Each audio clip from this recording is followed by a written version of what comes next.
Hi, I wanted to prepare this video so that I go into more details about submission one.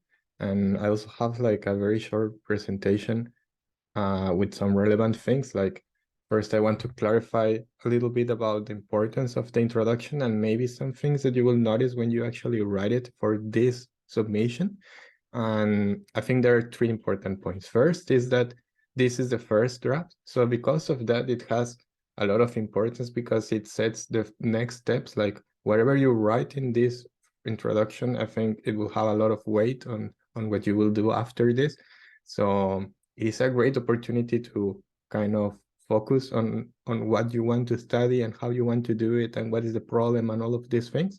But at the same time, this is the first draft and it is 100% 100% sure that you will have to go back later and modify some things. Like, and this is totally normal because you will find something when you actually do your research that maybe something will be more important that you thought before, and then you will have to go back and modify that.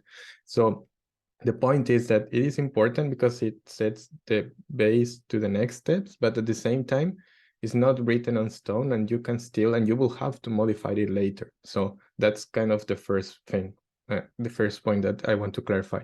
Then another thing that's kind of related is that maybe after writing this first submission, you will be more confused or you will see more challenges than before writing the introduction. And I think that's perfectly normal, and it's also very positive.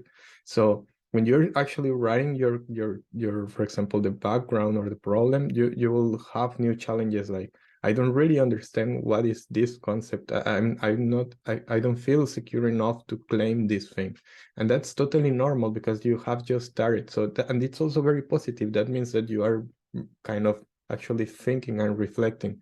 But my suggestion is that write all of your questions or all of these new issues, keep like a research diary or something like that. It can be a post-it note or something, but write all of these issues because then when you, especially when you go into the literature, in the literature review, I think it's important that you have those things in your mind when you read. So that's the second point, that maybe you will end up with a lot of new challenges, but that's perfectly normal and very positive.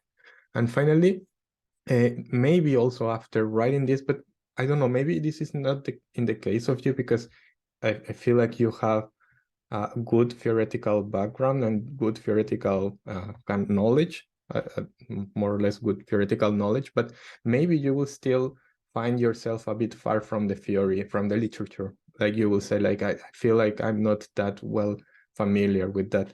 And this is also kind of linked to the previous point. I think this is normal and it's also positive. Like if you find a challenge to get connected to the literature is fine.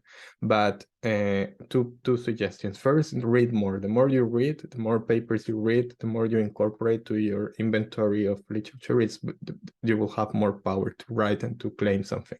But at the same time, even though that you might feel like you're not totally safe with writing something and claiming something, do your best with what you have. Give it a try. Try to, and remember, it's also your first draft, so try to make it work the best as best as possible.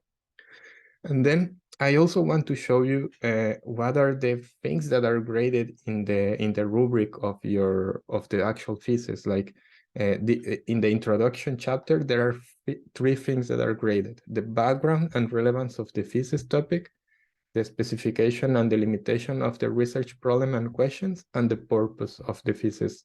So the introduction is graded using these 3 points.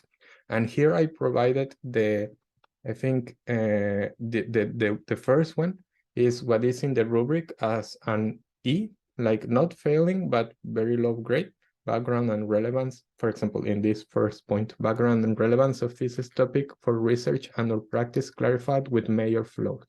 So it means that you have it there. That's why you're not failing, because you have it there, but it has major flaws. So maybe it's very superficial. Maybe it doesn't really make sense. Like you are claiming something and you're providing evidence that is not totally connected, or maybe even the background is not clear, like it's very confusing to read it. And if you want to get an excellent grade, this is the next, the other point. Background and relevance of thesis topic for research and or practice is clearly, concisely, and critically presented. And I think that here, clearly and concisely means that it is easy to read, it's coherent, that your claims are supported by evidence and by statements, but at the same time critically presented. And I think that's very important, that it is not only like a presentation of this is what is happening, but you also kind of challenge the assumptions of that background and relevance. Like you can make it much more urgent, like you can kind of problematize, or you can challenge the assumption that if this topic is of great relevance because of this, but if we don't really study it, it's problematic in terms of research and practice. So try to think critically and try to write it critically to make it at a higher level. But make sure first that you have this in your thesis, so at least you don't fail. Make sure that you present it clearly and that everything makes sense, so at least you get like C or B.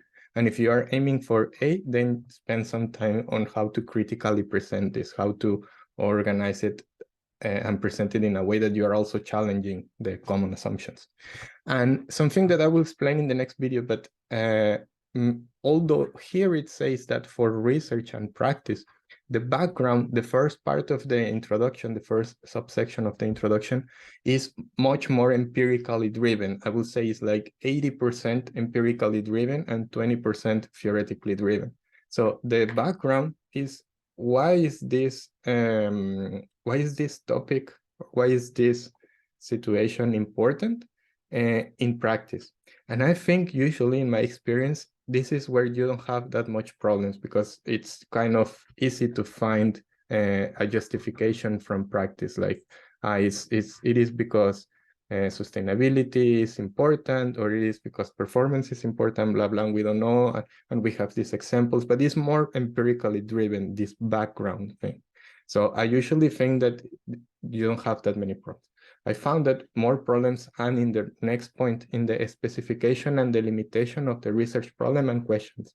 So it is very important that when you write, you keep this structure.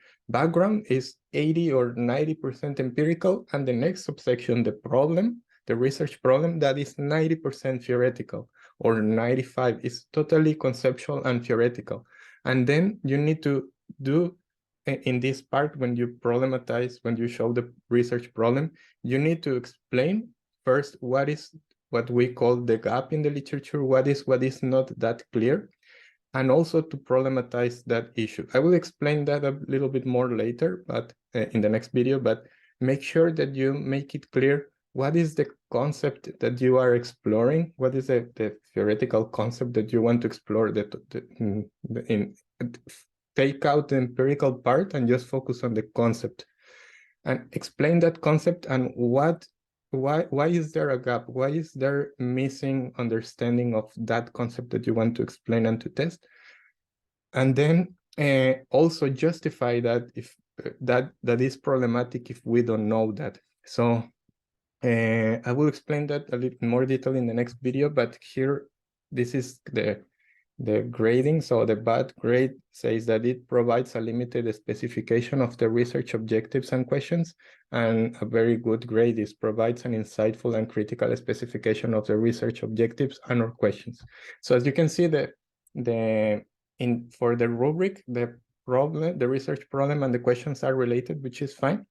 And then, but I suggest that you keep the question until the very end, because after you talk about the problem, then you talk about the purpose of your study. And this is, I will say also, it comes, if you do a good job in here and here, I think this comes naturally well done, because the purpose is just to state what is the objective of what you are doing. So after reading this, what will the reader know? What is the objective of doing all of these thesis? So usually it comes very natural. So if the problem is clear, the purpose will be clear too. And then after that, you write your research question. It can be 1 or 2 maximum, your research questions. So I just wanted to show you this, so maybe you find it interesting and relevant what they are actually grading in your in the introduction. Then in the next video, I will go to the Word document to explain a little bit more details on actually the writing.